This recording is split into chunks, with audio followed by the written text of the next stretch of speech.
In this video, we will see how we can update Java to latest version in our computer. Here in this computer, I have installed Java a while ago, and now some updates are available for Java, and we will see how we can install them.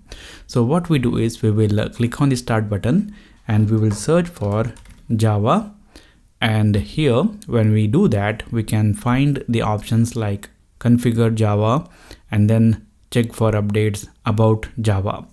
We can directly click on this check for updates and it will open up this Java control panel here in this update tab. What we do is we will click on this button which says update now, and now it will open up this Java update window, and here it says update is available, and we will click on this update button.